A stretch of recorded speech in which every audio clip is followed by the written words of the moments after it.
Hello guys! Welcome back again to my channel, and into this video guys, magbalik tutorial naman po tayo. Mayroon pong bagong link po guys ang E-CIF. Ito po ay para po sa mga OFW, returning OFWs, so mga Balikpinas.ph guys. So, kabayan, alam ko na excited na po tayong uuwi sa Pinas, pero kailangan po natin magiging handa po para magiging less hassle po tayo guys. So, kailangan po makapag-register po tayo before tayo mag-flight pauwi sa Pinas guys, para hindi na po tayo magpila pa doon. Magiging handang-handa na po tayo sa ating pag-uwi. So, para po malaman po ninyo ang link na yun, so just stay tuned lang po. At kung hindi pa po kayo nakapag-subscribe sa channel ko, please click the subscribe button and hit the notification bell para magiging updated po kayo sa mga coming videos natin in the future. And you are free to like and share my videos din para makapagtulong din tayo sa ating mga kapwa nating mga OFW. So, hindi na tayo magpapaligoy-ligoy pa. Let's go to the link. Dito po tayo sa Google, guys. Punta po tayo sa Balikpinas. Ayan, Balikpinas page. And then, dito, mayroon pong reintegration OWA. Dito po tayo sa www.balikpinas.ph.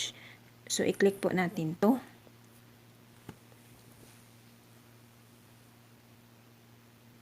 So, ito po, mayroong reminders dito. Ito po siya.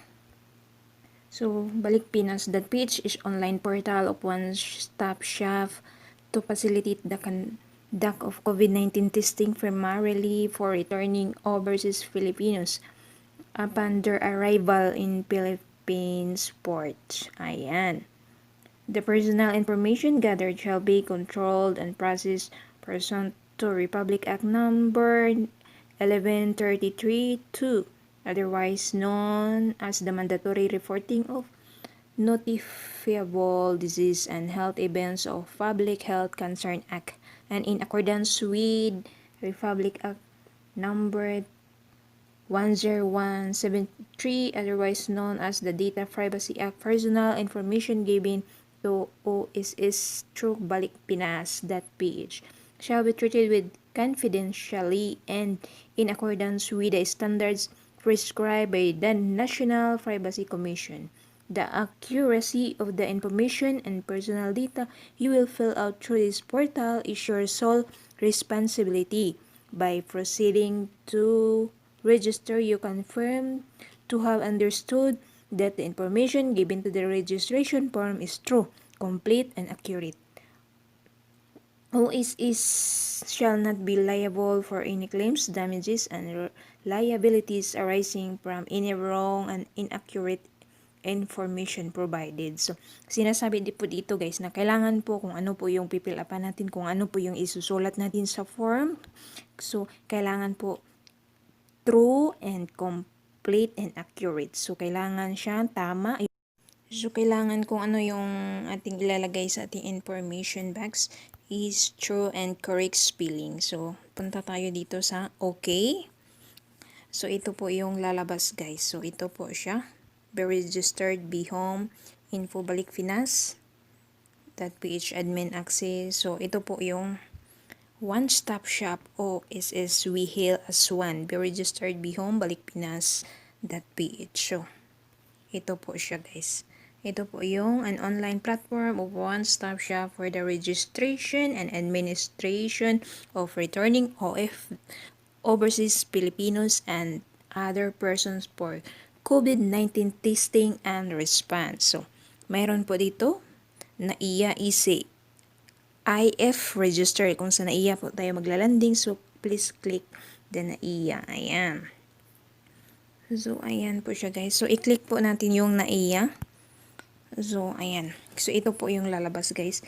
E-CIF for our arriving passengers at NAIA, the swab testing of NAIA Airport is now being carried out by the Philippine Red Cross PRC. Please click the button below to proceed with the PRC E-CIF register. Ayan. So, kung magre-register na po tayo, so click lang po yan.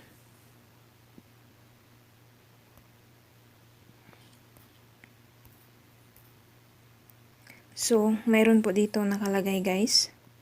Online booking is only available for passengers arriving at NAIA. Passengers arriving at Clark have to pay in person upon arrival. So, please check the fee for swab button. So, ito po yun guys. Yung form na to is just only para lang to sa mga pasahero na maglalanding sa NAIA. Yung sa mag-arrive, yung kung arrival mo is Clark, so doon po kayo. And, ayan.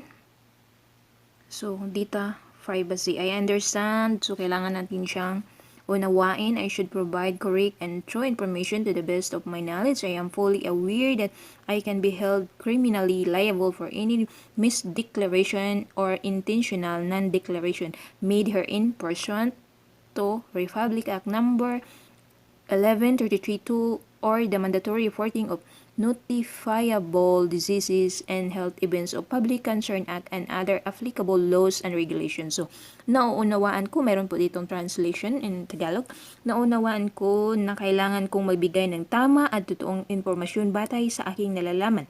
Alam kong maari akong makasuhang kriminal sa pagbigay ng mali o hindi tamang impormasyon ayon sa Republic Act number 1133-2 o ang mandatory reporting of notifiable diseases and health events of Public Concern Act at iba pang mga naaayong batas at regulasyon.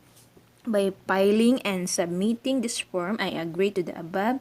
Sa pagsagot at sa pagsumiti ng form na ito, sumasang-ayon ako sa nakasaad sa itaas. So important, please note that all information inputted in and submitted via this form will be reflected on your certificate from Bureau of Quarantine. Incorrect information may lead to delays in your release from quarantine. Please be guided accordingly. So, kailangan ang lahat ng impormasyon iyong ipapasa sa form na ito ay magiging batayan sa paggawa ng iyong sertipiko mula sa kawanihan ng kwarantina. Magdudulot ito ng pagkaantala sa iyong paglalakbay o pag-uwi sa anumang maling impormasyon iyong isasaad para sa iyong gabay. So, ito na yung personal information. So, dito guys, kailangan tama yung spelling sa apelyido. So, isulat natin dyan kung ano yung apelyido mo.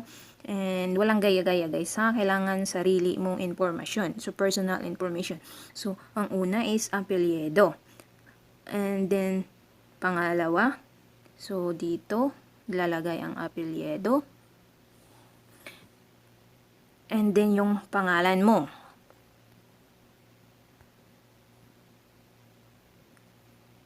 And then, yung middle name mo. So, kailangan guys, correct yung spelling guys. So, nationality, syempre, Pilipino tayo. So, ayan. Kaarawan. So, no option. So, kailangan mo siyang i-type.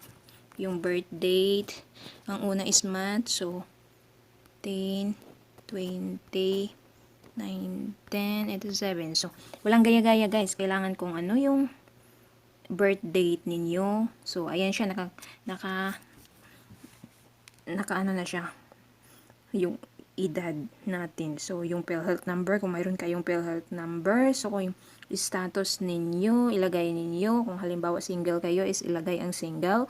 At married, kung kasal kayo. Widowed, kung byuda o byudo kayo. Annulled, kung napawalang bisa na yung kasal ninyo. Separated o hiwalay, kung mayroon kayong document na nagiging separated kayo sa partner ninyo. So, check separated. And NA, kung hindi pa naaangkop. So, 6, syempre, i-check ninyo kung babae kayo, so syempre female, or kung lalaki kayo is male. So, contact information. So, dito guys, kailangan natin to ilagay yung ating email address. So, hindi muna ako magbigay lang tayo ng sample ngayon guys. So,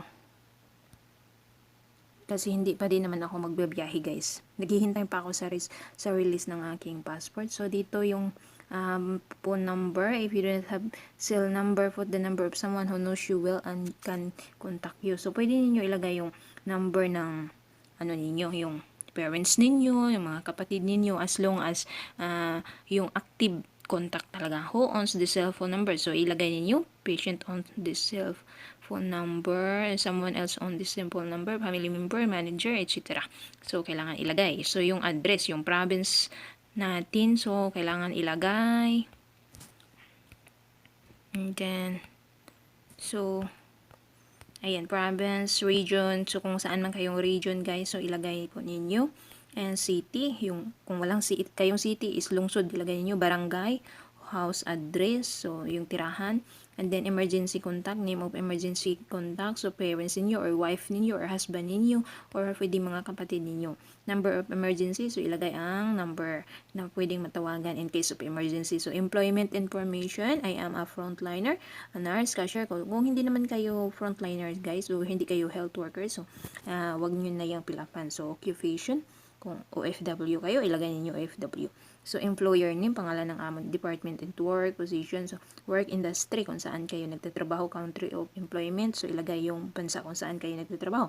Travel history, when was the last time you were in the Philippines? So, kung baguhan po kayo, guys, so ilagay po ninyo kung ano yung year na yung bago kayo umalis sa Pinas. If never, so enter arrival date. So, kung wala pa po, guys, kung hindi pa po kayo pabalik-balik sa Pinas or hindi pa po kayo balikbayan, so if never, enter your arrival date. So, kung kailan kayo dumating. So, kailan ang iyong huling bisita sa Pinas? So, when was the last time you were in the Philippines? Or kung pag hindi pa, ilagay ang pizza ng pagdating. So, kung ano yung pizza ka dumating. So, ayan.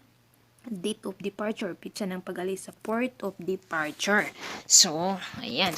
Ilagay kung ayan, pizza. Date of arrival in the Philippines. So, ito po yung date of departure, guys. So, yun pong pizza ng pag-alis sa port ng pag-alis natin. So, date of arrival in the Philippines, pizza ng ating pagdating sa Pinas. Port of departure, exit or country. So, port of departure, exit, lungsod na pinanggalingan bago dumating sa Pinas. So, kung sa ngayon, guys, is kailangan po direct po yung biyahe natin. So, ilagay po natin kung saan po tayong bansa or city, kung ano po yung pangalan ng airport na pinanggalingan natin. How will you arrive? So, kung kayo po ay seaman is ilagay nyo po yung sea. And kung kayo naman po ay nagbibiyahe ng aeroplano, so pakilagay po ng air. So, flight, vessel number. So, ilagay po natin yung flight number. Kung ano yung number ng aeroplano nating sinasakyan. Purpose of travel. So, kung babakasyon lang po kayo sa Pinas, so, ilagay po ninyo vacation. Mayroon pong choices dito. Ayan, pleasure, vacation, or convention, conference, education, training, official mission, health, medical, business, professional, returning resident, balikbayan, work, employment, land-based, so sea-based, overseas Filipino worker, regional, pilgrimage, or other. So, kung for vacation po kayo, so i-check po ninyo yan, vacation. So, ganyan po yun. OFW information, are you an overseas Filipino worker? So, check yes kung overseas Filipino workers kayo. So, exposure history. Have you been exposed to a non-COVID-19 case 14 days before the onset of signs of symptoms? So, kung meron na po kayong history na nagiging sintomas ng COVID-19, gaya ng mga pag-uubo, pagsisipon, o lagnat, yung mga ganun. So, click yes. Kung wala naman po, di no po. And clinically information. So, please check kung mayroon kayong fever, cough, sore throat, cold, shortness of breathing, kung ayan, nanghihina yung paghinga ninyo.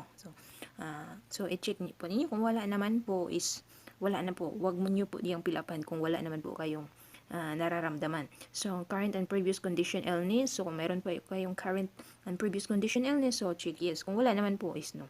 Pregnant, kung buntis po kayo, is check yes. No, kung hindi naman po. So, identification number. Yung number po ng passport natin, yung passport natin. So, i-type nyo po dyan sa passport ID number. So, upload identification. Ayan. So, dito po, i-upload yung photo. Kung mayroon na po kayong photo, dito po, i-check po ninyo yung upload photo. And kung wala pa naman po, dito po kayo. So, kung wala pa po kayong picture sa inyong gallery po sa inyong passport, so, open camera po kayo para mapicturean ninyo yung passport ninyo. So, ayan po. And then, upload lang po yan. Additional information, do you consent of being contacted for blood donation? So, kung nakapag blood donation po kayo, is check yes. And kung wala naman po is no. Do you consent to plasma donation for blood transfusion in the event that you become COVID-19 positive? So, kung meron naman po, yes. And then, kung wala naman po is no. And then, so, dito po. After nyo po mapilapan po lahat ng information, i-click lang po ninyo itong submit. So, sa ngayon po is, hindi po muna ako mag-click ng submit kasi hindi pa po ako magbibiyahe. Naghihintay pa po ako sa release ng aking passport.